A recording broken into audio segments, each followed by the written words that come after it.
فلا أقسم بمواقع النجوم وإنه لقسم لو تعلمون عظيم إنه لقرآن كريم في كتاب مكنون لا يمسه إلا المطهرون تنزيل من رب العالمين.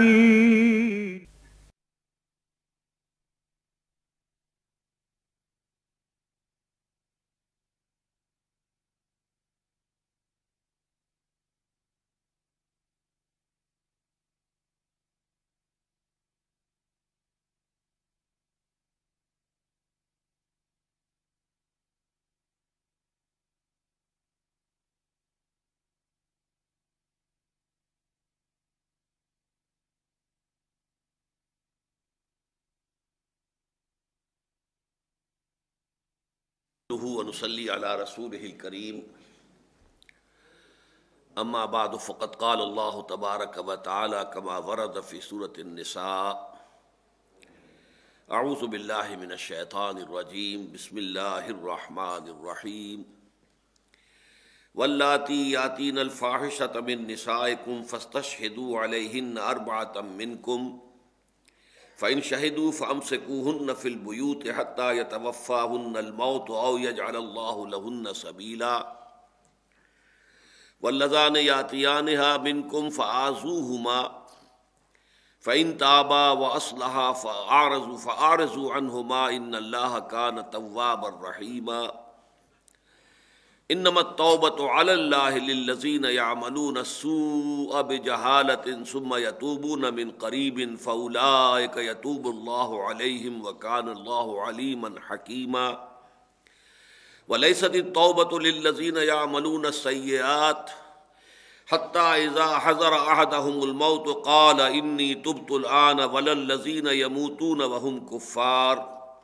أولئك أعتدنا لهم عذابا أليما صدق اللہ العظیم رب اشرح لی صدری ویسر لی امری واحلل عقدۃ من لسانی یفقہوا قولی اللہم ربنا الہمنا رشدنا واعذنا من شرور انفسنا اللہم ارنا الحق حقا وارزقنا اتباعہ وارنا الباطل باطلا وارزقنا اجتنابہ اللہم وفقنا لما تحب وترضى آمین یا رب العالمین۔ سورہ نساء کے تیسرے رکوع کی جو پہلی دو آیات ہیں یہ تفسیر اور تعویل کے اعتبار سے مشکلات القرآن میں سے ہیں۔ ان کی تفسیر کے ضمن میں، تعویل کے ضمن میں بہت سے اقوال ہیں اور بہت سے اختلافات ہیں مفسرین کے، متقدمین کے بھی اور متاخرین کے بھی۔ ان کا موضوع ہے اسلامی معاشرے میں جنسی آوارگی کا سد باب کرنا اور اس کے لیے ابتدائی سزائیں تجویز کرنا۔ ظاہر بات ہے کہ عرب کا جو معاشرہ تھا جس میں کہ اسلام اپنا یہ اصلاحی عمل جو ہے روبے کار لا رہا تھا، وہاں جنسی اعتبار سے معیار جو ہے وہ بہت اونچا نہیں تھا۔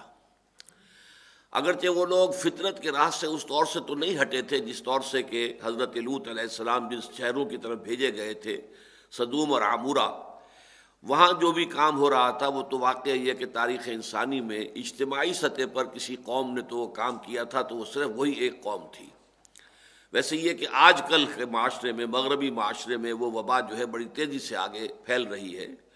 ہومو سیکشولیٹی، جس میں کہ گیز بھی ہیں، لیسبینز بھی ہیں، ان کی سوسائٹیاں ہیں، ان کے بڑے بڑے ادارے ہیں اور انہوں نے باقاعدہ انسٹیٹیوشنز کی شکل اختیار کر لی ہے۔ تو یا تو یہ معاملہ اس وقت تھا حضرت ابراہیم علیہ السلام کے زمانے میں سدوم اور عمورہ کی بستیوں میں جس کی طرف حضرت لوط علیہ السلام بھیجے گئے تھے، یا پھر یہ آج کے مغربی معاشرے میں ہے، ورنہ عام طور پر دنیا میں اس فعل کا ارتکاب شاذ و نادر ہوتا ہے۔ تو چنانچہ عرب میں بھی اس وقت اس کا زیادہ رواج نہیں تھا، لیکن یہ کہ عام طور پر زنا کا رواج موجود تھا اور اس میں ہر طرح کا معاملہ تھا۔ اس میں جو ڈسپلن ہے کہ انسان اپنی شہوت کے تقاضوں کو ایک معین قانونی طریقے پر پورا کرے، جو جائز راستہ ہے اس سے اس کو اپنی خواہش پوری کرنی چاہیے، اس کے لیے یہ کہا جا سکتا ہے کہ آوارگی بھی تھی، بلکہ انارکی کی حد تک معاملہ تھا۔ اس میں یہ پہلی دو آیتیں آ رہی ہیں قرآن مجید میں، فرمایا واللاتی یاتین الفاحشۃ من نسائکم، اور وہ جو تمہاری عورتوں میں سے فاحشہ کا ارتکاب کرے، بے حیائی، الفاحشہ انتہائی بے حیائی والی بات، یہاں لفظ زنا نہیں آیا ہے، بے حیائی والی بات آئی ہے۔ اس اعتبار سے گنجائش موجود ہے کہ اس میں زنا بھی مراد ہو، یا یہ کہ عورتوں کا عورتوں ہی سے شہوت رانی کا معاملہ، جو لیسبین آج کہلاتی ہیں، ان کا معاملہ بھی اس کے اندر شامل ہو سکتا ہے جہاں تک لفظ کا تعلق ہے۔ خود زنا کو بھی قرآن مجید میں سورہ بنی اسرائیل میں فاحشہ کہا ہے، وَلَا تَقْرَبُوا الزِّنَا إِنَّهُ كَانَ فَاحِشَةً وَسَاءَ سَبِيلًا، تو الفاحشہ بہت بڑی بے حیائی، واللاتی یاتین الفاحشۃ من نسائکم، اور وہ کہ جو تمہاری بھی عورتوں میں سے، مسلمانوں میں سے اس بہت بڑے فحش کام کا، بڑی بے حیائی کا ارتکاب کریں، فاستشہدوا علیہن اربعۃ منکم، تو گواہ طلب کرو ان پر اپنے میں سے 4 مرد، 4 مردوں کی گواہی۔ زنا کے مقدمات میں شریعت اسلامی میں عورت کی گواہی جو ہے وہ معتبر نہیں ہے، 4 مردوں کی گواہی، وہ مرد بھی قابل اعتماد ہو، فاسق و فاجر نہ ہو، آوارہ نہ ہو، بلکہ قابل اعتماد 4 گواہ ہوں، تو گواہی طلب کرو 4 افراد کی۔ اور یہ گواہی جو ہے جس نوعیت کی حدیث میں آئی ہے، وہ اگرچہ اب حیا مانے ہے کہ میں الفاظ استعمال کروں، لیکن یہ کہ مجبوری ہے کہ حضور نے فرمایا کہ 4 آدمیوں نے اس طور سے دیکھا ہو جیسے کہ سرمے دانی کے اندر سلائی ہوتی ہے، اس کیفیت کا مشاہدہ ہوا ہو، تب جا کر وہ جو زنا کا جو ہے نصاب ہے کہ اس میں گواہی کا کتنا نصاب ہے، اس کیفیت میں 4 آدمیوں نے دیکھا۔ اور یہ بہرحال معلوم ہو جاتا ہے انسان کو کہ یہ آسان کام نہیں ہے، گویا کہ زنا کا مقدمہ قائم کرنا اسلامی ریاست میں ہر کسی کا کام نہیں ہے، آسانی سے نہیں ہے، بلکہ آگے چل کر آپ کو معلوم ہے کہ اگر کوئی شخص چاہے اس نے وہ خود چشمدید گواہ ہے اور اس نے دیکھا ہے 2 افراد کو یہ کام کرتے ہوئے، لیکن اگر مزید 3 گواہ موجود نہیں ہے اور وہ اپنی ایک گواہی کا اعلان کر دیتا ہے تو اس پر قذف کی سزا ہوگی، 80 کوڑے اسے لگیں گے۔ اس لیے کہ اسلام یہ نہیں چاہتا کہ اس بے حیائی کا جو ہے عام اشتہار ہو جائے، معاشرے کے اندر اشاعت ہو جائے، بلکہ تبھی یہ معاملہ سامنے آنا چاہیے جبکہ اس درجے کی گواہی موجود ہو، اور اس کے بغیر جو ہے اگر الزام لگایا جائے گا تو الٹا لینے کے دینے پڑ جائیں گے اور قذف کا مقدمہ قائم ہو جائے گا۔ واللاتی یاتین الفاحشۃ من نسائکم فاستشہدوا علیہن اربعۃ منکم فإن شہدوا، پھر اگر وہ 4 افراد گواہی دے دیں کہ ہاں ہم نے اسی حالت کے اندر ان کو دیکھا ہے، فَأَمْسِكُوهُنَّ فِي الْبُيُوتِ، تو اب ان کو بند کر دو گھروں کے اندر۔ یہ ایک حبس کہہ لیجئے، قید کہہ لیجئے،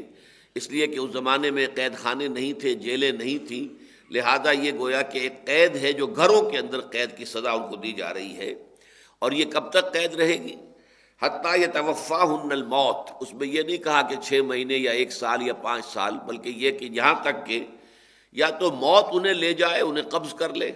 موت کا ہاتھ آئے اور انہیں لے جائے، او یجعل اللہ لہن سبیلا، یا یہ ہے کہ اللہ تعالیٰ ان کے لیے کوئی اور راستہ نکال دے۔ یہ اشارہ ہے در حقیقت جو سورہ نور میں پھر آیا ہے، جو سزا اللہ تعالیٰ کی طرف سے آخری معین ہو گئی، اور پھر حضور نے فرمایا جب کہ وہ آیت آ گئی کہ اللہ تعالیٰ نے راستہ نکال دیا ہے، اگر کنوارا مرد اور کنواری عورت جو ہے یہ زنا کریں گی تو 100 کوڑے لگیں گے، اور اگر شادی شدہ مرد اور شادی شدہ عورت زنا کریں گے تو ان کے لیے رجم ہے۔ یہ جو ہے یہ حد معین ہوئی ہے بہت دیر میں۔ ابتدا میں صرف یہ بات کہی گئی ہے کہ واللاتی یاتین الفاحشۃ من نسائکم فاستشہدوا علیہن اربعۃ منکم فإن شہدوا فامسکوہن فی البیوت حتی یتوفاہن الموت او یجعل اللہ لہن سبیلا۔ اس میں جو اختلافات ہیں وہ میں بعد میں بیان کروں گا، اس کی تعویل میں اور اس کی تفسیر میں۔ ابھی آپ دوسری آیت بھی ساتھ ہی پڑھ لیجئے۔ واللذان یاتیانہا منکم، اور وہ دونوں کے جو تم میں سے اس فعل کا، اس فحش کام کا ارتکاب کریں، فآذوہما، تو ان دونوں کو تکلیف پہنچاؤ، تکلیفیں دو، اذیتیں دو، ان کو جو بھی کوئی تعزیر کے انداز میں جو بھی ان کو تکلیف دی جا سکتی ہے، زبان سے بھی برا بھلا کہنا، شرم دلانا، کیا کام تم نے کیا ہے تم سوچو، اور یہ کہ ہاتھ سے مارنا، زد و کوب کرنا، کوڑے مارنا، یہ مختلف تعزیرات کی شکلیں ہو سکتی ہیں کہ جو وقت کا جو حاکم ہے، قاضی ہے، وہ صورت معاملے کے بارے میں دیکھ کر اور اس پر فیصلہ کر سکتا ہے۔ فَعَزُوهُمَا فَإِن تَابَا، پھر اگر وہ توبہ کر لیں، وہ اصلحہ اور اصلاح کر لیں، فَأَعْرِضُوا عَنْهُمَا، تو ان دونوں سے پھر اپنے آپ کو علیحدہ کر لو، یہ اعراض کرو، وہ چھوڑ دو انہیں، اگر وہ توبہ کر لیں اور اصلاح کر لیں تو چھوڑ دو۔ ان اللہ کان توابا رحیما، اس لیے کہ اللہ تعالیٰ یقیناً بہت ہی توبہ کا قبول فرمانے والا ہے اور بڑا رحیم ہے، بہت ہی رحم فرمانے والا ہے۔ اب ان آیتوں کے بارے میں جیسا کہ میں نے عرض کیا، بڑے اختلافات ہیں۔ ایک تو یہ کہ جو عام طور پر جمہور نے اس کی تفسیر کی ہے وہ اس انداز میں کی ہے کہ پہلی آیت بھی زنا کے بارے میں ہے اور دوسری آیت بھی زنا کے بارے میں ہے۔ فرق صرف یہ ہے کہ پہلی آیت میں صرف عورتوں کا ذکر ہے، مردوں کا ذکر نہیں ہے، حالانکہ ظاہر بات ہے کہ زنا جو ہے وہ تو ایک مرد اور ایک عورت مل کر اس فعل کا ارتکاب کرتے ہیں، تو یہ ایک سوالیہ نشان ہے کہ وہاں پہ مردوں کا ذکر کیوں نہیں کیا گیا۔ دوسری آیت میں جو ہے ظاہر بات ہے کہ دو کا ذکر ہے، تو وہاں اگرچہ ایک اشکال پیدا ہوتا ہے کہ واللذان، یہ دو گویا کہ تثنیہ کا صیغہ جو ہے یہ ضمیر کا، یہ مذکر کا ہے، تو گویا کہ دو مردوں کی بات کی جا رہی ہے۔ تو اس سے بہت سے لوگوں نے یہ خیال کیا ہے کہ یہ غالباً وہ عمل جسے عام طور پر لواطت کہہ دیتے ہیں، سوڈمی، لیکن میرے نزدیک یہ لواطت کا لفظ اچھا نہیں ہے، اس لیے کہ لواطت کا لفظ بنا ہے لوط سے۔ لوط تو نام ہے اللہ کے جلیل القدر پیغمبر کا، ان کے نام کی طرف اس کی کوئی بھی ادنا سی نسبت کرنا بھی وہ میرے نزدیک بہت بڑی جسارت ہے، بہت بڑی غلطی ہے۔ لیکن میں حیران ہوں، ہمارے ہاں یہ تفاسیر کے اندر بھی اور مصنفین نے اپنی تصانیف کے اندر بھی اس لفظ کو بڑی آسانی سے استعمال کیا، بہت فریلی استعمال کیا، حالانکہ یہ نہیں ہونا چاہیے۔ انگریزی میں ہمیں وہ بہتر معلوم ہوتا ہے کہ وہاں اس فعل کو اس شہر کی طرف جو ہے منسوب کیا گیا ہے، سوڈومی، سودوم وہ شہر تھا، صدوم جس کو ہم کہتے ہیں، سوڈوم، SODOM، یہ بائبل میں اس کا تلفظ ہے، تو اس سے یہ سوڈمی کا لفظ بنا ہے۔ تو یہ بات ٹھیک ہے بالکل کہ اس شہر کی طرف، اس شہر کے رہنے والوں کی طرف اس کو منسوب کیا جائے، اس کی کوئی نسبت حضرت لوط علیہ السلام کی طرف کر دینا میرے نزدیک ایک طرح سے توہین بنتی ہے، واللہ عالم۔ میں حیران ہوں کہ کیوں اس لفظ کا استعمال اس طور سے کثرت کے ساتھ اور بہت فریلی کیا جاتا ہے۔ بہرحال یہ جو فعل ہے ہم جنس پرستی، ایک مرد کا دوسرے مرد ہی سے شہوت رانی کرنا، تو چونکہ یہاں پہ واللذان کا لفظ آیا، واللذان یاتیانہا منکم، جو دو تم میں سے کریں اس فعل کا ارتکاب، اور اللذان جو ہے یہ در حقیقت تثنیہ کا صیغہ ہے، مذکر تثنیہ، یہ مؤنث تثنیہ کا نہیں ہے۔ واللتان ہوتا تو دو عورتیں مراد ہوتی، لیکن چونکہ عربی زبان کا قاعدہ یہ ہے گرامر کا کہ اگر کسی مردوں اور عورتوں کے مجموعے پر اطلاق کرنا ہو کسی وقت تو برسبیل تغلیب جو ہے مذکر کی ضمیر استعمال ہوگی اور اس میں مراد ہوں گے مرد بھی اور عورتیں بھی۔ تو اگر ایک مرد اور ایک عورت مل کر ایک فحش کام کا ارتکاب کرتے ہیں تو ان میں بھی چونکہ مرد جو ہے وہ غالب ہے، اس لیے وہ برسبیل تغلیب اس کو کہتے ہیں، قاعدہ ہے تغلیب کا، تو یہاں پر مذکر کا ہی جو لفظ استعمال کیا جائے گا، اس لیے یہ دونوں الفاظ اس کے اندر ان کا امکان موجود ہے کہ ایک مرد اور ایک عورت مل کر وہ کام کریں یعنی زنا کریں، یا دو مرد مل کر وہ کام کریں یعنی وہ سوڈمی یا ہم جنس پرستی جو ہے ایک مرد کی مرد کے ساتھ وہ شکل ہو۔ واللذان یاتیانہا منکم فآذوہما، تو انہیں ایذا پہنچاؤ، تکلیف دو،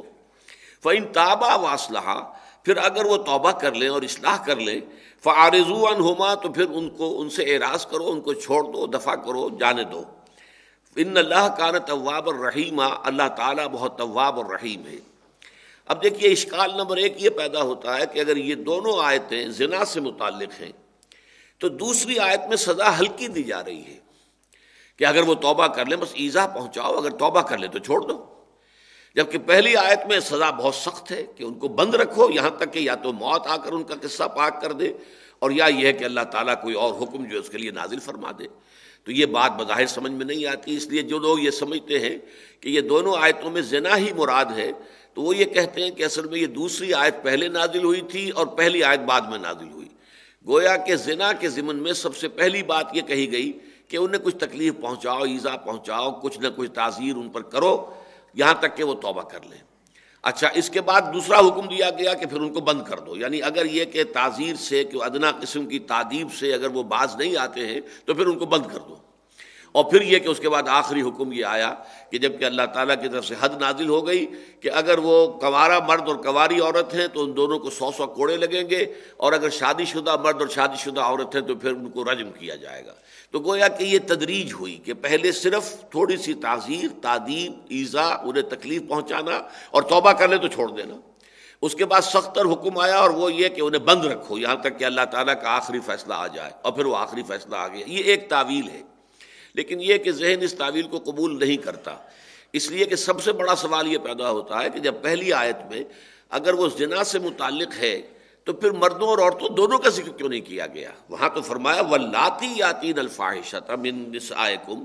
تمہاری عورتوں میں سے جو عورتیں کسی فحش حرکت کا ارتکاب کریں، کوئی غلط کام کریں، کوئی زنا کاری کریں، فاستشہدوہن علیہن اربعۃ منکم، تو ان پر 4 گواہ اپنے مردوں میں سے طلب کرو۔ فإن شہدوا فامسکوہن فی البیوت، اگر وہ گواہی دے دیں 4 افراد 4 مرد کہ واقعی ہم نے دیکھا ہے، اپنی آنکھوں سے دیکھا اور اس کیفیت میں دیکھا ہے، تو پھر ان کو بند کر دو یہاں تک کہ اللہ تعالیٰ کی طرف سے موت جو آئے ان کو لے جائے، یا اللہ کی طرف سے کوئی اور حکم آ جائے۔ دوسری بات یہ ہے کہ بعض لوگوں کے نزدیک جو ہے یہ دوسری آیت جو ہے یہ اصل میں سوڈمی کے لیے ہے، یہ 2 مردوں ہی کے باہمی شہوت رانی کے لیے ہے، اس میں زنا کا تذکرہ نہیں ہے۔ اس سے گویا کہ وہ بات جو ہے وہ ختم ہو جاتی ہے کہ اگر زنا ہی کی یہ بھی سزا ہے، زنا ہی کی وہ بھی سزا ہے، تو ایک میں سزا سخت دی جا رہی ہے، دوسری میں کم دی جا رہی ہے۔ تو اس میں گویا کہ سوڈمی کے معاملے کو اس سے ذرا ہلکا سمجھا گیا ہے کہ یہ معاملہ ایسا کہ ویسے بھی عام طور پر نہیں ہوتا، شاذ معاملہ ہوتا ہے، لیکن یہ کہ اگر ہے تو اس میں یہ کہ انہیں کچھ ایذا دو، کچھ تکلیف پہنچاؤ، یہاں تک کہ پھر وہ توبہ کر لیں اور باز آ جائیں۔ اب اس کے ضمن میں یہ ہے کہ میرے نزدیک ان تمام اختلافات کا جو بہترین حل ہے وہ مولانا امین احسن اصلاحی صاحب نے نکالا ہے، اور واقعہ یہ ہے کہ میں انہیں خراج تحسین پیش کرتا ہوں کہ ان 2 آیات کا میں نے خاصا مطالعہ ان دنوں میں کیا ہے، تفسیر کبیر کو بھی دیکھا ہے، اور قاضی صلاح اللہ پانی پتی رحمۃ اللہ علیہ کی تفسیر کو بھی بہت غور سے دیکھا، اس لیے کہ وہ بہت بڑے فقیہ بھی تھے، بہت بڑے صوفی بھی تھے، اور یہ کہ مفسر تو ہیں ہی بہت بڑے، تفسیر مظہری ان کی بہت اعلیٰ پائے کی تفسیر ہے۔ پھر ہمارے آج کل کے زمانے میں مولانا مودودی کی تفہیم القرآن ہے، اس کا بھی میں نے مطالعہ کیا، اور پھر تدبر قرآن کا بھی کیا، اور مفتی محمد شفیع صاحب کی معارف القرآن کا بھی مطالعہ کیا۔ میں اس نتیجے پر پہنچا ہوں کہ جو تعویل کی ہے مولانا اصلاحی صاحب نے وہ یہاں بہترین ہے، اور اس کے لیے یوں سمجھ لیجیے کہ اصل میں جو ایک خاص پس منظر ہے اس ماحول کا، وہ جب تک سامنے نہ ہو یہ آیات جو ہے سمجھ میں نہیں آ سکتی۔ معاملہ یہ تھا کہ ابھی جو مدینے میں وہ چھوٹی سی اسلامی حکومت قائم ہوئی تھی، ابھی اس کا اقتدار مستحکم نہیں تھا، ابھی صورت یہ نہیں تھی کہ مدینے والوں سب کے اوپر، جسے آج کل مشرف صاحب کہتے ہیں رٹ آف دی گورنمنٹ، جو ہے رٹ آف دی گورنمنٹ کام نہیں کر رہی ہے، تو در حقیقت وہ دائرہ اقتدار اور دائرہ اختیار جو ہے حکومت کا وہ پورے طور پر تمام مدینے والوں کے اوپر چھایا ہوا نہیں تھا، اس لیے کہ ظاہر بات ہے کہ مدینے میں یہودی قبیلے آباد تھے،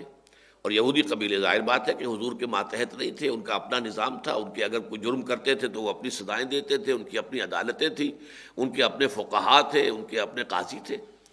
پھر اسی طریقے سے اس معاشرے میں منافق بھی تھے،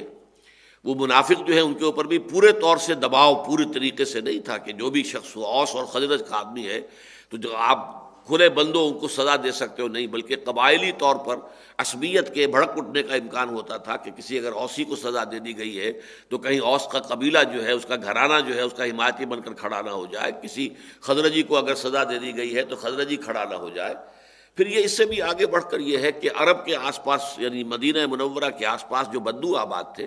ابھی ان پر بھی ریٹ نہیں تھی، ان پر بھی حکومت کی جورسڈکشن نہیں تھی، اسلامی عدالت جو حضور کی تھی مدینے کے اندر اس کا پورا جورسڈکشن جو ہے ان کے اوپر بھی حاوی نہیں تھا۔ اس اعتبار سے پہلے حصے میں در حقیقت پہلی آیت میں بات کی جا رہی ہے اگر کوئی مسلمان لڑکی، مسلمان عورت اس گناہ میں ملوث ہو جائے زنا کے، لیکن دوسرا فریق جو ہے وہ مسلمان نہیں ہے، فرض کیجیے یہودی ہے، ایک کنیز ہے، مسلمان لڑکی ہے، مسلمان باندی ہے، لونڈی ہے، کنیز ہے، اور آپ کو معلوم ہے کہ کنیزوں کا معیار اخلاق اس زمانے میں ابھی اتنا اونچا نہیں تھا، وہ تو قرآن مجید نے رفتہ رفتہ جو ہے آ کر اس میں اصلاح کی ہے، ورنہ یہ کہ سورہ نور کے اندر یہ مذکور ہے کہ وہ اپنی لونڈیوں سے پیشہ بھی کرایا کرتے تھے، اسے کمائی کا ذریعہ بناتے تھے، باقاعدہ اس کا ذکر قرآن مجید میں ہے۔ لہذا اس حوالے سے ان کا چونکہ کردار جو ہے اس معیار کا نہیں تھا، لہذا فرض کیجئے کہ کوئی مسلمان عورت جو ہے وہ ملوث ہو گئی ہے کسی یہودی سے یا کسی منافق سے جس کے اوپر پورا دباؤ جو ہے اسلامی معاشرے کا موجود نہیں ہے، یا آس پاس کے کسی بدو کے ساتھ اس کا معاملہ ہو گیا ہے، لہذا یہاں مرد کا تذکرہ نہیں کیا جا رہا، اس لیے کہ مرد جو ہے وہ جورسڈکشن میں نہیں ہے، اس کے اوپر آپ کا حکم نہیں چل سکتا، وہ آپ کے عدالت کے دائرہ اختیار میں موجود نہیں ہے، لہذا وہاں صرف عورتوں کا تذکر کیا گیا کہ اگر تم میں سے کوئی عورت، تمہاری عورت، کوئی آزاد عورت ہو یا کوئی کنیز ہے، کوئی ماندی ہے، لوڈی ہے، وہ اگر اس فحش کا ارتکاب کرتی ہے،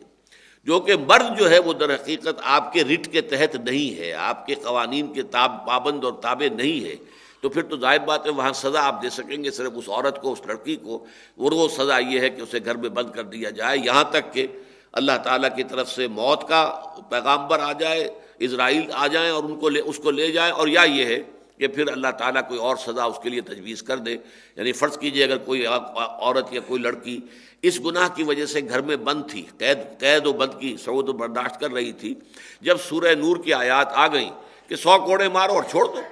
تو گویا کہ اس کے لیے ایک راستہ نکل گیا تھا کہ اس کو 100 کوڑے مارے گئے اور اس کے بعد اسے چھوڑ دیا گیا، پھر اس کے اوپر کوئی مزید جو ہے حد بندی نہیں ہے کہ اس کو جو ہے قید میں رکھا جائے۔ جبکہ دوسری جو آیت ہے وہ بحث کر رہی ہے کہ دونوں مرد اور عورت دونوں کے دونوں مسلمانوں میں سے ہوں، واللذان یاتیانہا منکم، اگر دونوں ہی تم میں سے ہیں، مسلمان ہی مرد ہے، مسلمان ہی عورت ہے، اور ان دونوں نے یہ کام کیا ہے، فآذوہما، اب چونکہ معاملہ یہ ہے کہ اگر وہ پہلا مسئلہ تھا تو لڑکی کے باہر آنے جانے میں اس بات کا اندیشہ تھا کہ اس فعل کا دوبارہ ارتکاب ہو جائے، اس لیے کہ وہ جو مرد ہے آپ اسے کوئی زنجیر نہیں ڈال سکتے، اسے آپ بند نہیں کر سکتے، وہ آپ کے حیطہ اقتدار میں نہیں ہے، آپ کے رٹ کے تابع نہیں ہے، کہ یہاں معاملہ چونکہ دونوں کا ہے، مسلمان مرد اور مسلمان عورت، اور وہ دونوں مسلمان معاشرے میں ہیں،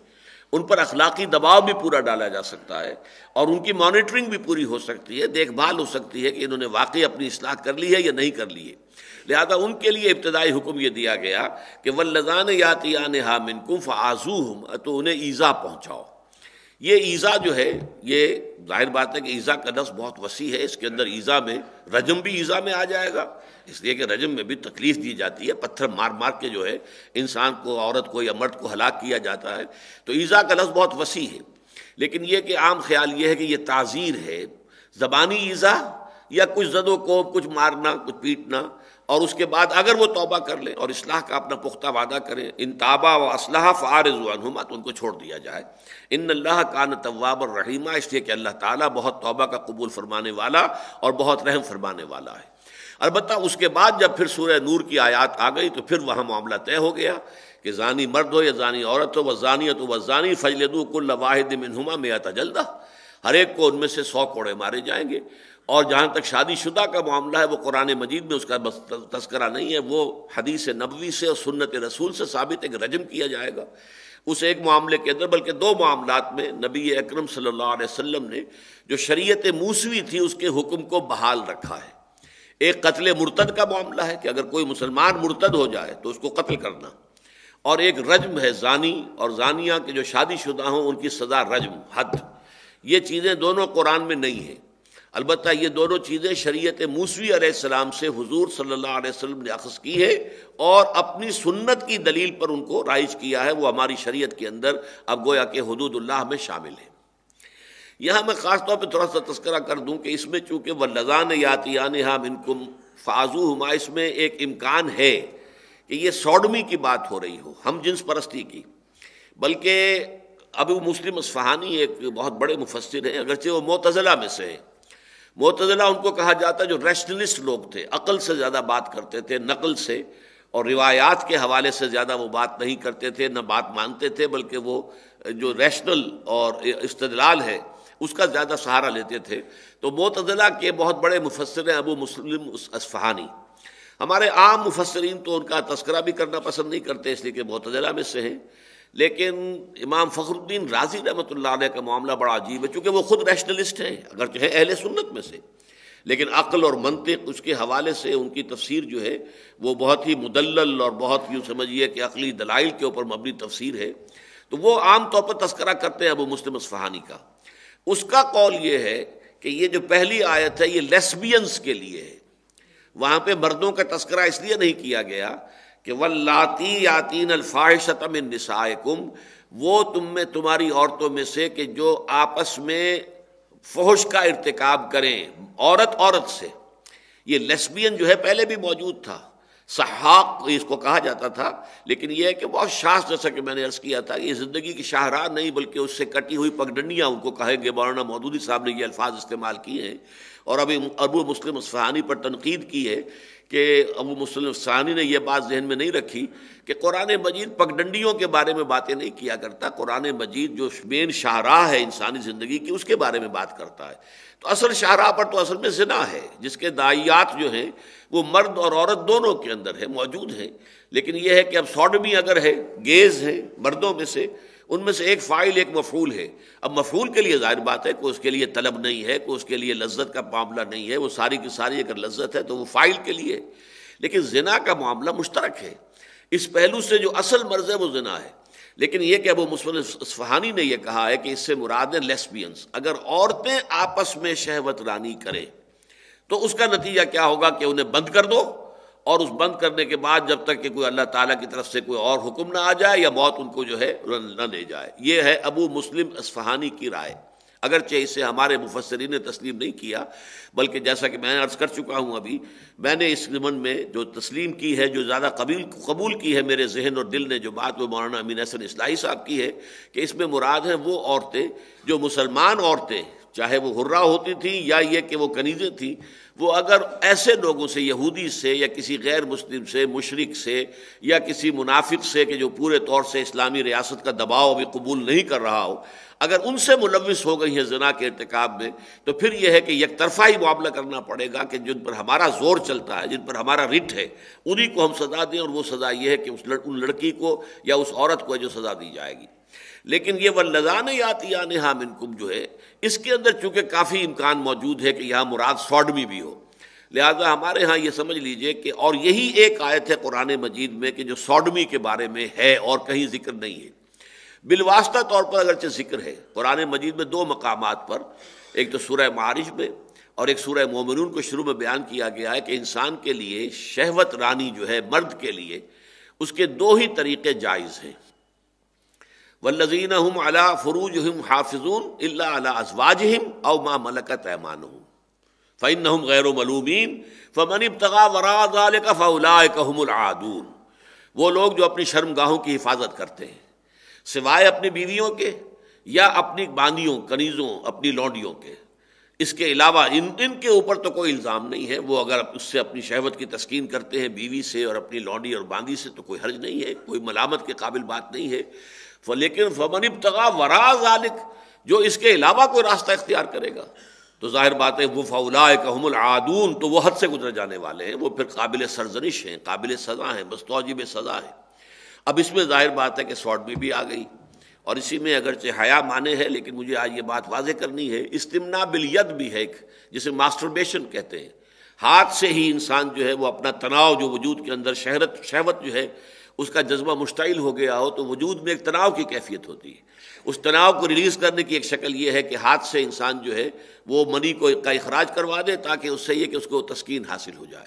لیکن اس کے بارے میں بھی ہمارے فقہا کا کہنا یہ ہے کہ اگر کسی شخص کو اس طریقے کا اندیشہ ہو کہ وہ اگر یہ کام نہیں کرے گا تو کسی فتنے میں مبتلا ہو جائے گا، کوئی اور برا کام کرے گا، زنا کے اوپر آمادہ ہو جائے گا، یا یہ کہ وہ سوڈمی جو ہے ہم جنس پرستی کا کوئی معاملہ کسی مرد کے ساتھ کرے گا، اگر یہ ہو تو پھر استمناء بالید جائز ہے، یہ حرام نہیں ہے. اگرچہ عام حالات میں یہ بھی اسی کی ذیل میں آ جائے گا، فمن ابتغى وراء ذلك فاولئک هم العادون. تو جیسے سوڈمی حرام ہوگی ایسے ہی یہ بھی حرام ہوگا، لیکن اس کے بارے میں نرمی برتی گئی ہے.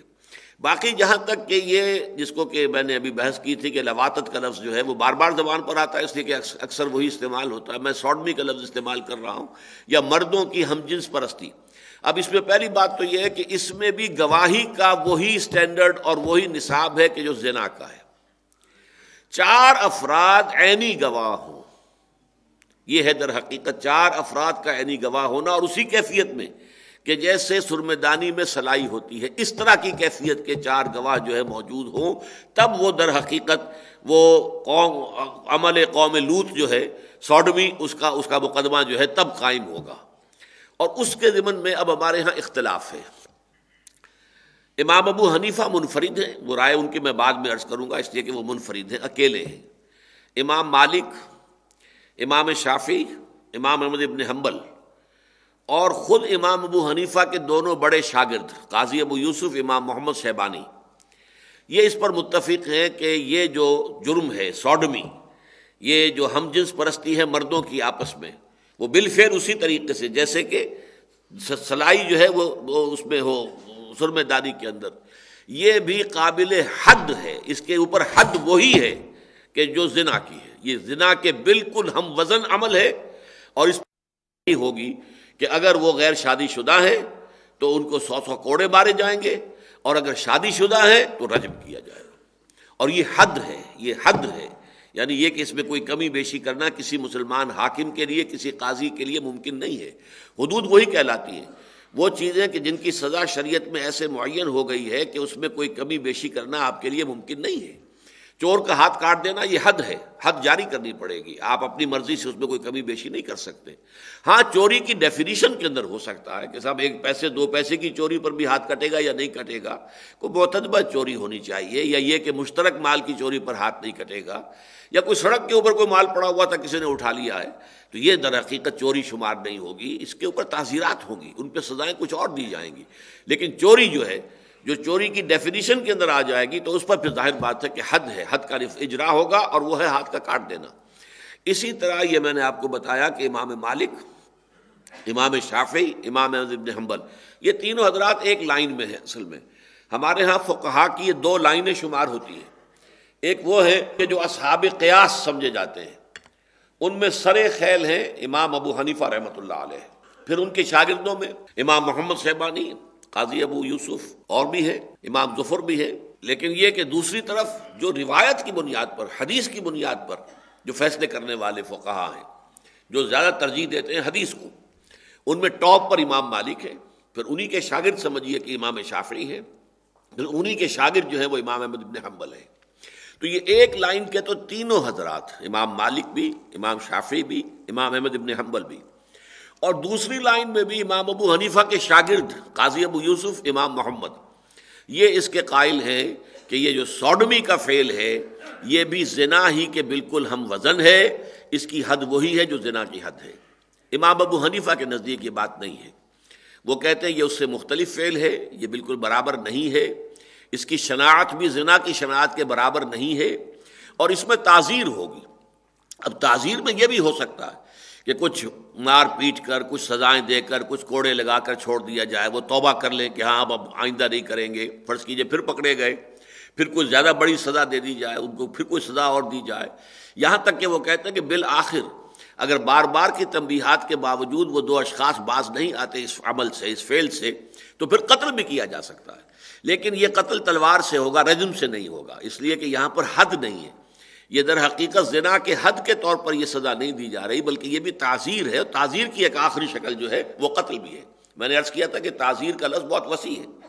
تو یہ ان 2 آیات کے بارے میں نے اپنا حاصل مطالعہ آپ کے سامنے رکھ دیا ہے۔ اصل میں جیسا کہ میں نے ابتدا میں عرض کیا تھا، یہ پہلی گویا کہ کوشش ہو رہی ہے اسلامی معاشرے کو ان مفاسد سے پاک کرنے کے لیے، ابتدائی قدم۔ اس کے بعد جو ہے اس میں آگے بڑھ کر قدم اٹھائے گئے، اس کے بعد سورہ نور کے اندر جو ہے حد جاری ہو گئی، نافذ کر دی گئی، لیکن ابتداً جو ہے یہ آیات آئی ہیں، اور ان کی تعویل میں جو اختلاف ہے وہ میں نے آپ کے سامنے رکھ دیا۔ میرے نزدیک دونوں آیتیں در حقیقت زنا کے بارے میں ہیں، لیکن پہلا زنا ہے اس لڑکی یا عورت کا جو مسلمان ہے، لیکن جس مرد سے وہ زنا کا ارتکاب اس نے کیا ہے وہ کوئی غیر مسلم ہے، یا یہ کہ وہ مسلمانوں کی عدالتی حدود کے اندر نہیں آ رہا،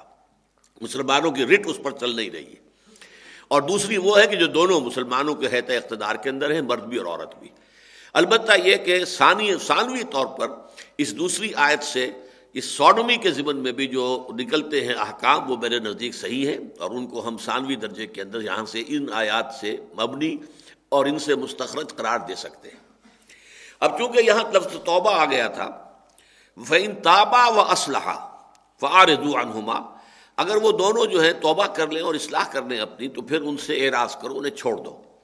ان اللہ کان تواب الرحیم، اللہ تعالیٰ یقیناً بہت تواب ہے اور رحیم ہے۔ اب اس کے ضمن میں توبہ کے موضوع پر یہ عظیم ترین دو آیات ہیں جو آ گئی ہیں۔ یوں سمجھیے قرآن مجید میں حکمت کی آیات جو آتی ہیں وہ ضمنی طور پر آتی ہیں، احکام اور چل رہے ہیں، اس کے بعد آگے پھر دیکھیں گے عورتوں کے بارے میں احکام پھر شروع ہو جائیں گے۔ وہ احکام کا سلسلہ چل رہا ہے، اس لیے کہ میں نے شروع میں آپ کو بتایا تھا کہ سورہ نساء کے ابتدائی حصے میں خاص طور پر جو معاشرے کے دبے ہوئے طبقات ہوتے ہیں، پسے ہوئے، مظلوم، مقہور، دبائے ہوئے، مجبور کیے ہوئے، کمزور، جن میں یتیم، لاوارث ہیں بیچارے، ان کا مال جس طرح چاہو ہڑپ کر لو، جس طرح چاہو ان کا سلوک کر لو، یدعو الیتیم ولا یحض علی طعام المسکین، اس معاشرے کا نقشہ یہ تھا۔ عورتیں وہ بھی مجبور ہیں اور ان کو بھی جس طرح چاہو ان کے ساتھ معاملہ کر لو۔ پھر کمزور در کمزور، ضعیف در ضعیف، لڑکی جو یتیم ہے وہ تو گویا کہ اب آپ کے لیے کھلی چھوٹ ہے، اسے کوئی مہر نہ دے اور شادی کر لیں، جس طرح چاہیں آپ اس کے ساتھ برتاؤ کریں، کوئی پوچھنے والا نہیں، کوئی اس کے پیچھے ہے نہیں کہ جو اس کے حقوق کا طلبگار بن کر کھڑا ہو سکے۔ تو ان کے تمام چیزیں جو ہیں وہ زیادہ دی گئی ہیں۔ تو جو دبے ہوئے طبقات ہیں، یتیموں کا معاملہ بہت کثرت کے ساتھ آیا پہلے رکوع کے اندر، اس کے بعد خواتین کا معاملہ چل رہا ہے، اس لیے کہ ظاہر بات ہے کہ یہ جو دو جنسیں ہیں، مذکر اور مؤنث، ان میں کمزور جنس ہے، عورت جو ہے وہ کمزور ہے، اس میں کوئی شک نہیں، صنف نازک اسے آپ کہتے ہیں، تو اس کے اوپر ظلم اور تعدی جو ہے وہ زیادتی جو ہے اس کا ہو جانا جو ہے وہ قرین قیاس ہے، لہذا اس کا صد باب کیا جا رہا ہے۔ اب توبہ کے بارے میں فرمایا انما التوبۃ علی اللہ للذین یعملون السوء بجہالۃ ثم یتوبون من قریب، یقیناً توبہ تو اللہ کے ذمے ہے، توبہ کا قبول کرنا اللہ کے ذمے ہے ان لوگوں کے لیے جو جہالت، نادانی یا جذبات کی رو میں بہہ کر کوئی بری حرکت کر بیٹھتے ہیں اور پھر جلد ہی توبہ کر لیتے ہیں۔ فَأُولَٰئِکَ یَتُوبُ اللَّهُ عَلَیْہِم، تو یہ وہ لوگ ہیں کہ جن کی توبہ کو اللہ قبول فرماتا ہے، اللہ بھی ان پر متوجہ ہو جاتا ہے۔ وَكَانَ اللَّهُ عَلِيمًا حَكِيمًا، اور یقیناً اللہ تعالیٰ علیم ہے، جاننے والا ہے، حکیم ہے، بہت ہی حکمت والا ہے۔ لفظ توبہ پہلے سمجھ لیجیے، توبہ کہتے کسے؟ پلٹنے کو کہتے ہیں۔ تابہ یتوب، آبا یعوب اوبن، تابہ یتوب توبن، یہ بڑے قریب کے الفاظ ہیں۔ آبا یعوب، آپ گھر سے باہر گئے تھے اب واپس آئے ہیں، اس کو کہتے ہیں آئبینا، آئبونا، تائبونا لربنا حامدون۔ یہ ایک دعا ہے کہ جو حضور سے مسنون ہے کہ جب آپ سفر پر گئے تھے، گھر واپس آ رہے ہیں، داخل ہوتے ہوئے کہ آئبونا تائبونا لربنا حامدون، ہم واپس آ گئے ہیں اپنے گھر میں، اپنے منزل میں، اور اللہ کے جناب میں توبہ کرتے ہوئے آئے ہیں اور اپنے رب کی حمد کرتے ہوئے آئے ہیں۔ تو آبا یعوب اوبن، تابا یتوب توبن، دونوں کا مفہوم ہے پلٹنا۔ اور یہ توبہ جو ہے یہ دو طرفہ عمل ہے۔ بندے نے گناہ کیا، غلط حرکت کی، معصیت کی، اللہ کے حکم کے خلاف کوئی کام کیا، تو اللہ کی بھی توجہ، عنایت، رحمت، شفقت ہٹ گئی۔ وہ ہٹا اپنی معصیت کی وجہ سے، اللہ نے اپنی عنایت اور توجہ اور اپنی محبت اور شفقت ہٹا لی اس کے پاداش میں۔ اب بندہ جو ہے توبہ کرتا ہے، رجوع کرتا ہے، پلٹتا ہے، اس کے اوپر جو ہے پشیمانی طاری ہوتی ہے، اللہ مجھ سے بڑی غلطی ہو گئی، پروردگار میں جذبات میں بہہ کر کیا کر گیا ہے، اللہ مجھے معاف فرما دے، تو یہ اس کی توبہ ہے۔ اب اللہ بھی پلٹتا ہے، رجوع کرتا ہے، اپنی توجہ جو ہے اپنی رحمت کے ساتھ، اپنی شفقت کے ساتھ، اپنی شان غفاری کے ساتھ دوبارہ متوجہ ہو جاتا ہے۔ تو یہ لفظ دو طرفہ استعمال ہوتا ہے۔ تواب بندے بھی ہیں، بہت توبہ کرنے والے، اور تواب اللہ کے لیے بار بار آیا قرآن مجید میں۔ اللہ تعالیٰ تو بڑا تواب ہے، اللہ تعالیٰ جو ہے توبہ کا بہت قبول کرنے والا ہے۔ تو یہ توبہ جو ہے اس کی دو طرفہ لفظ ہے، بندے نے معصیت سے توبہ کی اور اللہ نے جو اپنی شفقت کی نگاہ پھیر لی تھی، دوبارہ لوٹا کر اپنی شفقت اور محبت اور عنایت کی جو ہے اس کی طرف رخ کر لیا۔ یہ توبہ ہے دو طرفہ۔ اب توبہ کا معاملہ یہ ہوتا ہے کہ ایک تو یہ ہے کہ آدمی سے بالکل جذبات کی رو میں بہہ کر توبہ، کوئی غلط کام ہو گیا، کسی وقت غلط ماحول میں انسان جا بیٹھا ہے، پھنس گیا ہے وہاں، اور اس ماحول کے فوری اثرات اس پر ایسے ہوئے ہیں کہ وہ بھی، کچھ اور لوگ بھی کوئی غلط حرکت کر رہے تھے، وہ بھی کر بیٹھا۔ اس طرح کے معاملے کے لیے آتا ہے جذبات، اس میں لفظ جہالت آیا ہے، اور اس پر بحث کی مفسرین نے۔ جہالت کا مطلب یہ نہیں ہے کہ اسے یہ معلوم نہیں تھا کہ یہ گناہ ہے، نہیں، معلوم تو تھا کہ گناہ ہے، لیکن یہ کہ یا تو اس گناہ کی پاداش سے اس وقت جو ہے انسان کو مستحضر نہیں رہی یہ بات کہ اللہ تعالیٰ کے ہاں سزا ہوگی، اللہ تعالیٰ کے ہاں حضور جانا ہوگا، جواب دہی کرنی ہوگی، تو کیا بنے گا؟ اس سے ایک جہالت اور نادانی کی کیفیت طاری ہو گئی۔ یا جاہل کا لفظ عربی زبان میں جو آتا ہے وہ عالم کے مقابلے میں نہیں آتا، حلیم کے مقابلے میں آتا ہے۔ حلیم الطبع انسان وہ ہے جو اپنے جذبات کے اوپر کنٹرول رکھتا ہے، پرووک نہیں ہوتا فوری طور پر، ذرا سی کسی نے اشتعال آمیز بات کی اور پھٹ پڑے اور غصے کے اندر آ گئے اور آپے سے باہر ہو گئے، نہیں، وہ جاہل کہلائے گا۔ ایک حلیم الطبع شخص وہ ہوتا ہے یہ پوری اپنے آپ کو سیلف پوزیس کرتا ہے، اپنے آپ کو سیلف پوزیشن کے ساتھ اور بڑی حکمت کے ساتھ بات کرتا ہے۔ تو اس اعتبار سے نادانی یہاں پہ مراد یہ نہیں ہے کہ اسے معلوم نہیں تھا کہ یہ گناہ تو معلوم تھا کہ ہے، لیکن پھر بھی در حقیقت انسان کا کوئی بھی عمل کر گزرنا جو ہے وہ جذبات کی رو کی وجہ سے ہوتا ہے، اس پر شہوت غالب آ گئی، اس وقت اس کے اوپر کوئی اور جو ہے مال کی محبت کا ایسا غلبہ ہو گیا، ٹیمپٹیشن ہو گئی کہ وہ کسی حرام ذریعے سے مال کو کما بیٹھا۔ ثم یتوبون من قریب، پھر فوراً ہی جیسے ہی انسان جو ہے وہ ہوش میں آیا فوراً توبہ کرے۔ یہ ہے اصل میں اس کا اصل مفہوم، اگرچہ مفسرین نے بہت عمدہ بحثیں کی ہیں اس پر کہ یتوبون من قریب سے مراد یہ نہیں ہے کہ فوراً ہی توبہ کرے، وہ کافی عرصے کے بعد بھی توبہ کرے تو موت سے پہلے اگر توبہ کر رہا ہے تو وہ توبہ جو ہے قریب ہی شمار ہوگی، اس لیے کہ زندگی ہے کتنی، 30 40 50 60 70 سال، آخرت کی زندگی کے مقابلے میں بہت حقیر ہے، بہت مختصر ہے، بہت ہی تھوڑی سی زندگی ہے۔ اس میں اگر انسان نے فرض کیجئے کسی ایک گناہ پر وہ کئی سال تک جو ہے متواتر عمل کرتا، لیکن اس کے بعد اس کی آنکھیں کھل گئی کہ یہ کام میں نے غلط کیا ہے، مجھے نہیں کرنا چاہیے تھا، توبہ کر رہا ہے، تو یہ بھی توبہ عنقریب ہی شمار ہوگی۔ یہ مفسرین نے بحث کی ہیں، خاص طور پر قاضی ثناء اللہ پانی پتی رحمۃ اللہ علیہ نے، لیکن یہ کہ میری رائے سے ذرا مختلف ہے۔ میرے نزدیک یہ کہ ایک یہ ہے کہ آدمی نے گناہ کیا اور فوراً آنکھ کھل گئی، یہ اصل میں معاملہ ایک ہے۔ مجھے چونکہ یاد ہے اپنی زندگی کا ایک واقعہ، اور اسی کے حوالے سے میں آپ کو بتایا کرتا ہوں کہ میں جا رہا تھا، میڈیکل کالج کا طالب علم تھا، تو صبح کو 8 بجے ہماری کلاس ہوتی تھی ڈاکٹر امیر الدین صاحب کی مرحوم مغفور کی، اور وہ 8:05 پر گیٹ بند کر دیتے تھے، کوئی داخل نہیں ہو سکتا تھا۔ ایک روز مجھے کچھ دیر ہو گئی تھی، میں بہت تیز گاڑی چلا رہا تھا، سائیکل اپنی، اور تھی سڑک پھسلواں تھی، بارش ہوئی تھی تھوڑی سی، تو سائیکل پھسلی، میں گرا، بری طرح گرا، لیکن گرتے ہی تیزی کے ساتھ اٹھا ہوں کہ مجھے یہ بعد میں معلوم ہوا، اٹھنے کے بعد، کہ میں گرا تھا۔ یعنی انسان جب گرتا ہے تو گرتے ہی، یہ تو دوسری بات ہے اگر تو ہڈی پسلی ٹوٹ گئی ہو تب تو اٹھنا آسانی سے ممکن نہیں ہوتا، لیکن اگر خدا نہ خواستہ کوئی ایسا مسئلہ جو ہے اللہ کے فضل و کرم سے نہ ہوا ہو تو آدمی اس تیزی کے ساتھ اٹھتا ہے کہ مجھے آج تک بھی یاد ہے کہ میں حیران ہوا کہ میں گر گیا تھا، اٹھنے کے بعد مجھے احساس ہوا کہ میں گر گیا تھا۔ یہ کیفیت ہوتی ہے انسان کی کہ اگر واقعتاً دل کے اندر ایمان جو ہے پختہ ہو اور گہرا ہو تو گناہ کے فوراً بعد، جیسے کہ ایک سیلاب آتا ہے اور سیلاب کا جو ہے ریلا گزر گیا، وہ سیلاب کا ریلا گزرنے کے فوراً بعد جو ہے انسان ہوش میں آ جاتا ہے۔ یہ ہے در حقیقت اس پہلی آیت کا اصل مقصود، اور اسی لیے اس میں اس قدر سخت لفظ استعمال ہوا ہے، انما التوبۃ علی اللہ، اللہ کے ذمے ہے، اللہ کے ذمے ہم کوئی شے قرار نہیں دے سکتے، یہ تو اس لیے کہ خود اس نے اپنے ذمے لگا لیا ہے، خود کہہ رہا ہے، لیکن اس توبہ کا قبول کرنا اللہ فرما رہا میرے ذمے ہے۔ اور میں یہ لفظ استعمال نہیں کرتا تھا، لیکن میں نے دیکھا کہ قاضی ثناء اللہ پانی پتی رحمۃ اللہ علیہ نے اس کے لفظ استعمال کیا، اللہ نے فرض قطعی قرار دیا اپنے اوپر، فرض قطعی قرار دیا ہے کہ ایسے شخص کی توبہ کو قبول کرنا مجھ پر لازم ہے، فرض ہے مجھ پر۔ ویسے الفاظ کے اندر اسی کا انداز ہے، انما التوبۃ علی اللہ للذین یعملون السوء بجہالۃ ثم یتوبون من قریب، وہ لوگ کہ جو کوئی گناہ کا ارتکاب کرتے ہیں، کوئی بری حرکت کرتے ہیں، وہ جذبات کی رو میں بہہ کر کسی غلط ماحول کے اندر حالات یا جذبات کا ریلا آتا ہے، کچھ اور ہے، فوراً کر بیٹھے، لیکن فوراً ہی پھر وہ اگر جو ہے ہوش میں آ گئے اور انہوں نے اللہ کی جناب میں توبہ کی، فوراً پشیمانی طاری ہو گئی، تو اللہ تعالیٰ کے ذمے ہے، اللہ کے ذمے فرض ہے کہ وہ اس توبہ کو قبول کرے۔ فَأُولَٰئِكَ يَتُوبُ اللَّهُ عَلَيْهِمْ وَكَانَ اللَّهُ عَلِيمًا حَكِيمًا، اللہ تعالیٰ علیم بھی ہے، حکیم بھی ہے۔ وَلَيْسَتِ التَّوْبَةُ لِلَّذِينَ يَعْمَلُونَ السَّيِّئَاتِ، اور توبہ کا یہ حق ان لوگوں کے لیے نہیں ہے کہ جو برائیاں کرتے رہتے ہیں حتیٰ اذا حضر احدہم الموت،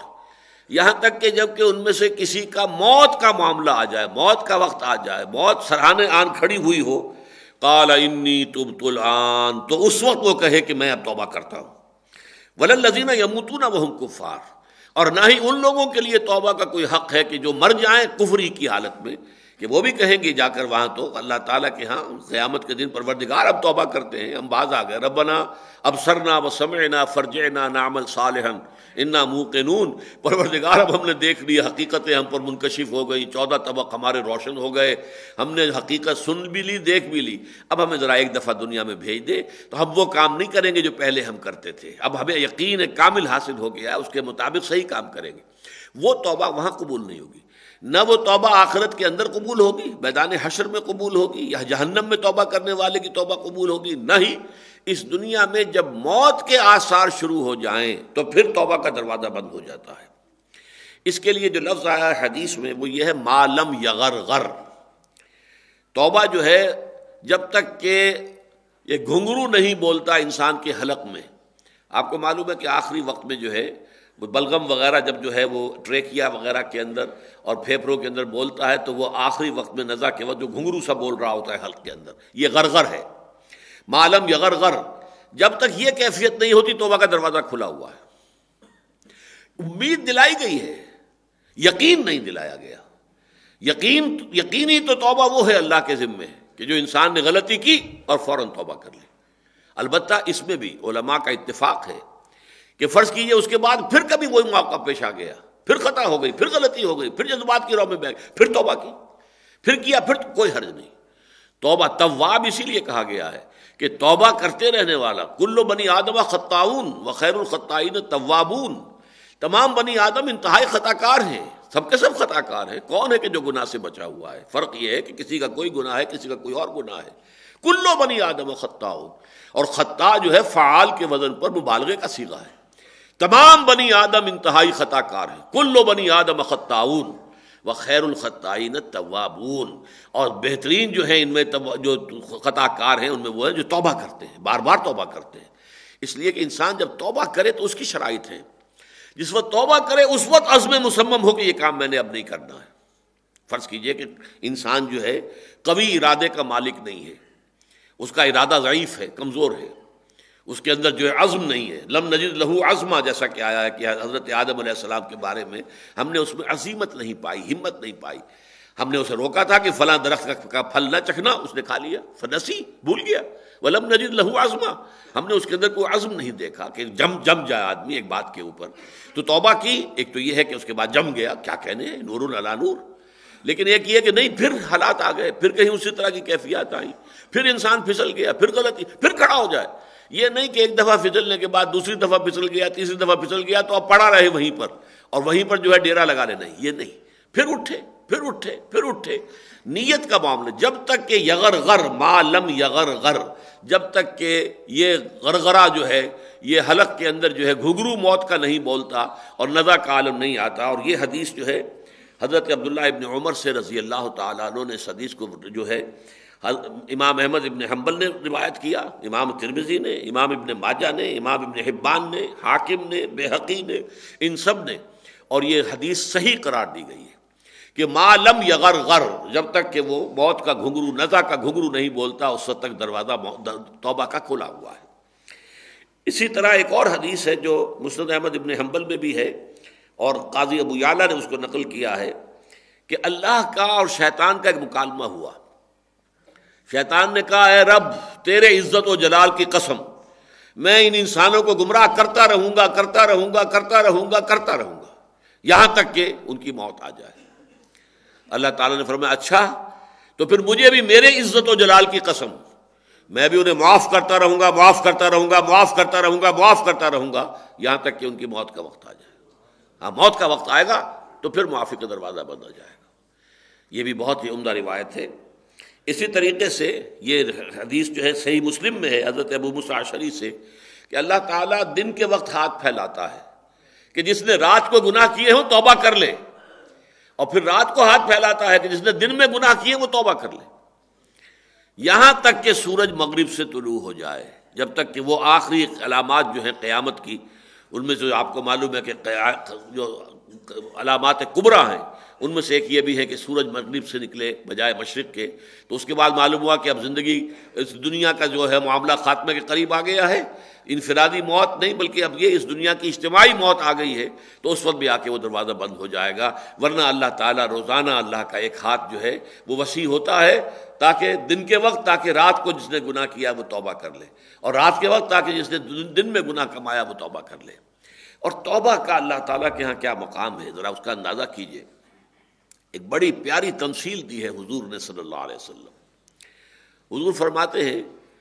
کہ بندے کی توبہ سے اللہ کو اتنی ہی خوشی ہوتی ہے جتنی کہ، اب ایک تمثیل ہے کہ تم یہ تصور کرو کہ اگر کوئی مسافر ہے لقودق صحرا میں سفر کر رہا ہے اکیلا،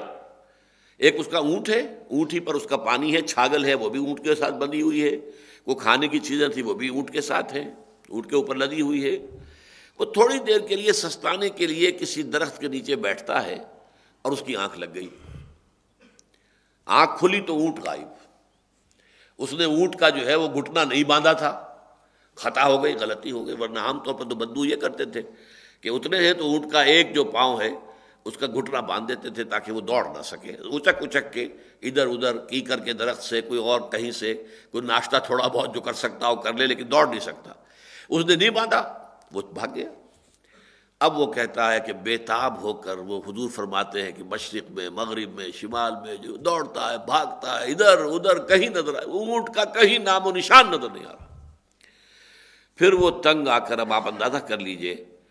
کہ ایک شخص جو ہے موت کا انتظار اب کر رہا ہے، پانی بھی نہیں ہے اس کے پاس، پانی بھی اسی اونٹ پر تھا چلا گیا، کھانا بھی نہیں ہے، کھانا بھی اسی اونٹ پر تھا چلا گیا۔ اب وہ موت کے انتظار میں ہے، اچانک دیکھتا ہے کہ اونٹ کھڑا ہوا، اونٹ تو موجود ہے۔ تو اب وہ کہنا تو یہ چاہتا تھا، اے اللہ میں تیرا بندہ ہوں، تو میرا رب ہے، لیکن اپنا وہ جو اسے یوں سمجھیے کہ خوشی کا جو ایک کیفیت ہے اس میں وہ کہہ یہ بیٹھتا ہے، اے اللہ میں تیرا رب، تو میرا بندہ۔ اس طریقے کی اتنی خوشی ہوتی ہے اللہ کو اپنے بندے کی توبہ سے، کسی گناہ گار بندے کی توبہ سے۔ اس لیے اس معاملے کو ہلکا نہ سمجھے، بہت بڑی شے، ہمارے دین کی حکمت کی روح سے یہ بہت بڑی شے ہے۔ اس میں تھوڑی سی خطا ہوئی ہے اور اس کی وجہ سے کتنے بڑے بڑے گمراہیوں کے تومار جو ہیں پیدا ہو گئے دنیا میں۔ آپ اس کا اندازہ کیجئے کہ یہ جو حضرت آدم علیہ السلام سے خطا ہو گئی تھی، حضرت حوا سے خطا ہو گئی تھی، دونوں نے وہ ممنوع شجر جو تھا اس کا پھل کھا لیا، گناہ ہو گیا، غلطی ہو گئی، معصیت ہو گئی۔ قرآن یہ کہتا ہے کہ فَتَلَقَّىٰ آدَمُ مِن رَبِّهِ كَلِمَاتٍ فَتَابَ عَلَيْهِ، حضرت آدم علیہ السلام کو اللہ تعالیٰ نے، ان میں پشیمانی پیدا ہو گئی لیکن الفاظ نہیں تھے، کن الفاظ میں اللہ کی جناب میں توبہ کریں، لہذا انہوں نے، اللہ تعالیٰ نے الفاظ تلقین فرما دیے کہ ٹھیک ہے تم توبہ کرنا چاہتے ہو تو یہ الفاظ ہیں، وہ الفاظ ہیں جو سورہ بقرہ کے 4 رکوع میں ہے، ربنا ظلمنا، نہیں یہ سورہ اعراف میں ہے، ربنا ظلمنا انفسنا وان لم تغفر لنا وترحمنا لنکونن من الخاسرین۔ اللہ نے معاف فرما دیا، توبہ، خطا ہوئی، توبہ ہوئی، بات ختم۔ التائب من الذنب کمن لا ذنب لہ، ہمارے ہاں تو تعلیم یہ ہے کہ جس شخص نے گناہ سے توبہ کی ہے وہ ایسے جیسے اس نے گناہ کیا ہی نہیں، اٹس واشڈ آف، صاف ہو جاتا ہے، نامہ اعمال کے اوپر سے دھو دیا جاتا ہے، کوئی دھبا، کوئی اس کا نشان، کوئی آفٹر افیکٹ تک بھی باقی نہیں رہتا۔ یہ توبہ کی کیفیت یہ ہے کہ کمن لا ذنب لہ، التائب من الذنب کمن لا ذنب لہ، توبہ سے گناہ سے توبہ کرنے والا تو ایسے جیسے اس نے گناہ کبھی کیا ہی نہیں تھا۔ لیکن یہ کہ چونکہ تورات میں اس توبہ کا ذکر نہیں آیا کہ حضرت آدم نے توبہ کر لی اور اللہ نے معاف کر دیا، نتیجہ کیا نکلا؟ عیسائیوں نے پھر اس کے اوپر جو ردے چڑھائے ہیں کہ جب آدم نے گناہ کیا تھا تو اس کا مطلب یہ ہے کہ ابن آدم جو بھی پیدا ہو رہا ہے، آدم کی نسل میں جو بھی مرد یا عورت پیدا ہو رہے ہیں سب گناہ گار ہیں، پیدائشی طور پر ہر انسان گناہ گار ہے۔ اچھا پیدائشی طور پر میں گناہ گار ہوں تو اب کیا کروں؟ میں گناہ کیسے دھلے گا؟ بھئی میں نے کوئی غلطی کی ہو میں توبہ کر لوں، میں پیدائشی طور پر گناہ گار ہوں، وہ تو گناہ میں نے کیا ہی نہیں تھا نا، وہ تو مجھے مل گیا ہے وراثت میں۔ اب میرے چہرے کی ایک رنگت ہے، اس رنگت کو تو میں بدل نہیں سکتا، اگر میری خلقت کے اندر گناہ شامل ہے تو میں خود گناہ کیسے دور کروں گا؟ لہٰذا اب انہوں نے فلسفہ تراشا کہ اللہ تعالیٰ نے اپنے اکلوتا بیٹا دنیا میں بھیج کر اور قربانی کا بکرا بنوا کر اور ان لوگوں کی طرف سے جو ہے کفارہ بنا دیا کہ جو عیسیٰ کو مان لیں، عیسیٰ کو مان لو گے تو گویا کہ عیسیٰ جو سولی پر چڑھے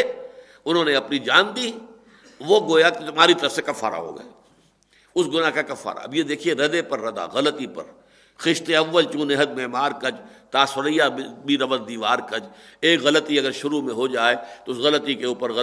ردے رکھتے ہیں اور کہاں سے کہاں بات پہنچ جاتی ہے۔ اسلام میں یہ کہ توبہ کر لیا، البتہ توبہ کی شرائط ہے۔ توبہ یہ نہیں ہے کہ آپ نے بس استغفر اللہ ربی من کل ذنب واتوب الیہ یہ 100 مرتبہ کہہ لیں، 1000 مرتبہ کہہ لیں، 10,000 مرتبہ کہہ لیں، اس سے توبہ نہیں ہوگی۔ ہاں ذکر کا فائدہ مل جائے گا، آپ نے اللہ کا ذکر کیا ہے، استغفر اللہ ربی من کل ذنب، اپنا رب قرار دیا ہے اسے، اتوب الیہ اب اس کی طرف رجوع کرنے کا اعلان کیا ہے تو ثواب کچھ مل جائے گا، توبہ نہیں ہوگی۔ توبہ کے لیے 3 شرطیں کم سے کم۔ نمبر 1، حقیقی پشیمانی ہو کہ یہ مجھ سے بہت غلط حرکت سرزد ہو گئی ہے، حقیقی پشیمانی۔ اور یہ پشیمانی، دس از دی ایسنس آف توبہ، ریپینٹنس جو ہے اس کی ایسنس پشیمانی ہے۔ اسی کا تذکرہ کر دیا تھا علامہ اقبال نے ایک شعر میں، اپنی بالکل نوجوانی کے دور میں، ابھی طالب علم تھے اس زمانے میں، لاہور میں کوئی مشاعرہ ہوا تھا اور اس میں کوئی بہت بڑے جو ہے ملک الشعراء بھی موجود تھے، جنہوں نے کہا تھا کہ میاں صاحبزادے اس عمر میں اور یہ شعر، اللہ تمہیں نظر بد سے بچائے۔ موتی سمجھ کے شان کریمی نے چن لیے، قطرے جو تھے میرے عرق انفعال کے۔ انفعال کہتے ہیں شرمندگی کی کیفیت، جب آدمی پہ شرمندگی ہوتی ہے تو پیشانی پر پسینہ سا آ جاتا ہے، بڑے چھوٹے چھوٹے ننھے قطرے پسینے کے پیشانی پر آتے ہیں، انفعال کی وجہ سے، شرمندگی کی وجہ سے۔ تو میں نے جو گناہ کیا تھا اس پر جو مجھے انفعال ہوا، شرمندگی ہوئی، اس پر جو مجھے پسینہ آیا اور میری پیشانی کے اوپر جو ننھے قطرے ظاہر ہوئے، پروردگار کی رحمت نے انہیں موتی سمجھ کے چن لیا، موتی سمجھ کے شان کریمی نے چن لیے، قطرے جو تھے میرے عرق انفعال کے۔ اصل میں شرمندگی ہے، یہ توبہ ہے۔ اس کے بعد یہ کہ زبان سے بھی اللہ سے توبہ کرے۔ نمبر 2، اس گناہ کو چھوڑ دے، بالفعل چھوڑ دے۔ نمبر 3، اس کے بعد ایک مصمم اور پختہ ارادہ کہ دوبارہ نہیں کروں گا۔ اس وقت یہ ضروری ہے، لازم ہے کہ اس وقت مصمم ارادہ ہو کہ دوبارہ نہیں کروں گا۔ البتہ یہ ہو سکتا ہے جیسے کہ میں کہہ چکا ہوں کہ پھر کہیں جذبات کی راہ میں پھر پھسل جائے، سڑک جو ہے وہ اس کے اندر پھسلن ہے، پھر پھسل گیا۔ یہ انسان سے بعید نہیں ہے، کل بنی آدم توابون خطاؤن و خیر الخطائین توابون۔ تو وہ میں نے عرض کر دیا کہ شیطان کے مقابلے میں اللہ نے بھی فرمایا کہ مجھے بھی میری عزت اور میرے جلال کی قسم ہے کہ میں بھی اپنے بندوں کو معاف کرتا رہوں گا یہاں تک کہ موت کا معاملہ آ جائے، اس کے بعد دروازہ بند ہو جاتا ہے۔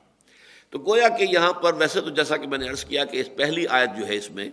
اس کی بھی تعویل میں اکثر علماء نے، اکثر مفسرین نے یہ شکل اختیار کی ہے کہ اس سے مراد لازم یہ نہیں ہے کہ فوراً ہی توبہ کی جائے، ثم یتوبون من قریب، بلکہ یہ کہ موت سے پہلے جو بھی توبہ ہے، موت کے آثار شروع ہونے سے پہلے وہ توبہ من قریب ہی شمار ہوگی۔ یہ رائے ہے اکثر کی، لیکن میری رائے یہ ہے کہ نہیں۔ یہاں 2 انتہائیں اللہ تعالیٰ نے بیان کر دی ہیں۔ ایک انتہا مثبت پر طرز کی ہے، مثبت سائڈ کی ہے، انسان سے خطا ہوئی، فوراً اس کو ہوش آیا، فوراً جو ہے پشیمانی ہوئی کہ یہ میں کیا کر بیٹھا ہوں، مجھے یہ نہیں کرنا چاہیے تھا، فوراً اللہ کی جناب میں توبہ کی۔ یہ توبہ تو وہ ہے کہ جس کو اللہ تعالیٰ نے اپنے ذمے قرار دیا ہے، انما التوبۃ علی اللہ للذین یعملون السوء بجہالۃ ثم یتوبون من قریب۔ یہ ایک انتہا ہے۔ دوسری انتہا یہ ہے کہ انسان کرتا رہے، غلط حرام خوری ہے، جو بھی ہے غلط کام کر رہا ہے، یہاں تک کہ موت جو ہے سرانے آ کھڑی، اب کہے کہ میں توبہ کرتا ہوں۔ یہ توبہ ہے ہی نہیں، اس کی توبہ کی قبولیت کا کوئی سبب۔ ان کے درمیان جو ہے یہ ایک ایسا ہے، بہت وسیع علاقہ ہے، اس کے اندر بین الخوف والرجا کی کیفیت رہنی چاہیے بندے کی، رجا بھی رہے کہ اللہ تعالیٰ توبہ کا معاف کرنے والا ہے۔ جب اتنی شد و مت کے ساتھ احادیث کے اندر بھی آیا، اللہ تعالیٰ تو بندے کا کہ توبہ کا منتظر رہتا ہے۔ اللہ تعالیٰ تو جو ہے اگر بندہ آتا ہے اس کی طرف چل کر، اللہ دوڑ کر آتا ہے، بندہ ہاتھ بھر آتا ہے، بارش بھر آتا ہے تو اللہ ہاتھ بھر آتا ہے۔ لہذا اللہ تعالیٰ تو بندے کی توبہ کا منتظر ہوتا ہے کہ وہ توبہ کرے، اور اللہ تو ہاتھ پھیلاتا ہے دن کے وقت کہ رات کا گناہ گار جو ہے توبہ کر لے، اور رات کے وقت تاکہ دن کا گناہ گار توبہ کر لے۔ ان چیزوں کو سامنے رکھا جائے تو اس میں رجا کا پہلو غالب ہونا چاہیے، لیکن خوف کا پہلو ختم نہیں ہو جانا چاہیے۔ ہو سکتا ہے کہ خطا میری اللہ تعالیٰ معاف نہ فرمائے، ہو سکتا ہے یہ خوف کا پہلو کسی نہ کسی درجے میں، اگرچہ غالب رہنا چاہیے رجا کا پہلو۔ اللہ تعالیٰ کی رحمت سے، اس کی شان غفاری، اس سے یہ توقع کہ اللہ تعالیٰ معاف فرما دے گا۔ التائب من الذنب کمن لا ذنب لہ۔ تو یہ توبہ کے بارے میں دو آیات قرآن مجید میں جس یہ موضوع پر، یا تو سورہ فرقان کے آخری رکوع میں آئی ہے بات توبہ کے شرائط کے ضمن میں، اور یا یہ کہ توبہ کی یہ دو انتہائیں جو یہاں پر بیان کر دی گئی ہیں، یہ دو مقامات انتہائی اہم ہیں توبہ کی حقیقت کے بارے میں۔ بارک اللہ لی ولکم فی القرآن العظیم ونفعنی وإیاکم بالآیات والذکر الحکیم۔